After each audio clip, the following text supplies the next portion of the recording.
¿Sabías que las plantas pueden equivocarse al respirar? Este proceso se llama fotorrespiración y aunque parece inofensivo, puede reducir su eficiencia y afectar su crecimiento. Hoy te lo explicaremos de manera sencilla. ¿Qué es la fotorrespiración? La fotorrespiración es un proceso metabólico que ocurre en las plantas cuando una enzima clave, llamada rubisco, fija oxígeno en lugar de dióxido de carbono durante la fotosíntesis.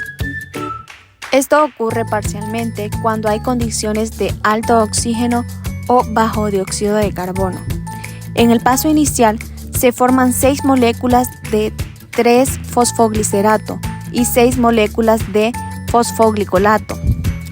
El fosfoglicolato sigue una ruta de rescate para recuperar el carbono perdido, pero durante este proceso se pierde energía y se libera CO2 como subproducto.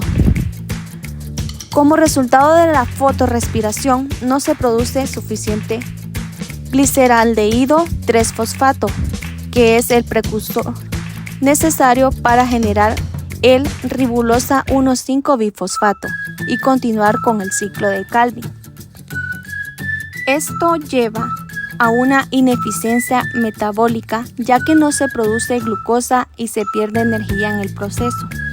Al final se pierden 3 átomos de carbono en forma de CO2, lo que significa que la planta no puede utilizar eficientemente la energía luminosa para sintetizar compuestos útiles. ¿Por qué ocurre la fotorrespiración? La fotorrespiración ocurre principalmente debido a las condiciones ambientales. En climas secos y cálidos, las plantas cierran sus estomas para conservar agua. Esto provoca un aumento en la concentración de oxígeno dentro de las hojas y una disminución de dióxido de carbono, lo que incrementa las probabilidades de que la rubisco cometa un error. Este fenómeno es especialmente común en plantas de tipo C3 como el trigo y el arroz. Consecuencias de la fotorrespiración. La fotorrespiración tiene un impacto negativo en la productividad de las plantas. En lugar de producir energía y compuestos orgánicos a través de la fotosíntesis, las plantas pierden carbono y consumen ATP y NADPH. Esto reduce su eficiencia y fotosintética en un 25 a 50%, afectando significativamente el crecimiento y el rendimiento de los cultivos. Estrategias evolutivas para reducir la fotorrespiración.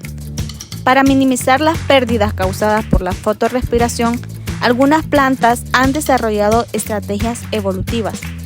Plantas como la C4 y las plantas CAM. Las plantas C4 han desarrollado un mecanismo de aislamiento espacial para evitar la fotorrespiración. El CO2 es inicialmente fijado en las células del mesófilo por la enzima carboxilasa y formando una molécula de 4 carbonos. Este compuesto se transporta a las células de la vaina vascular donde se libera el CO2, aumentando su concentración local. Luego, el CO2 entra al ciclo de Calvin, reduciendo la fotorrespiración. En cuanto a las plantas CAM, tienen un mecanismo de aislamiento temporal para evitar la pérdida de agua en ambientes áridos. Durante la noche, los estomas se abren, permitiendo la entrada de CO2, que es fijado por la carboxilasa y almacenada como ácido málico en las vacuolas. Durante el día, los estomas se cierran para conservar agua. El ácido málico libera el CO2 que se utiliza en el ciclo de Calvin. Impacto en la agricultura y futuro. La fotorrespiración representa un desafío importante para la agricultura, especialmente con el cambio climático. Los científicos trabajan en modificar genéticamente plantas para reducir este proceso, aumentando la productividad de cultivos como el arroz y el trigo.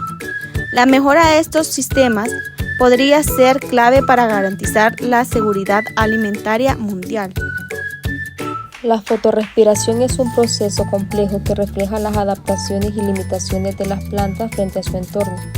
A través de la ciencia podemos entender y superar estos desafíos, asegurándonos un futuro más sostenible. Gracias por acompañarnos.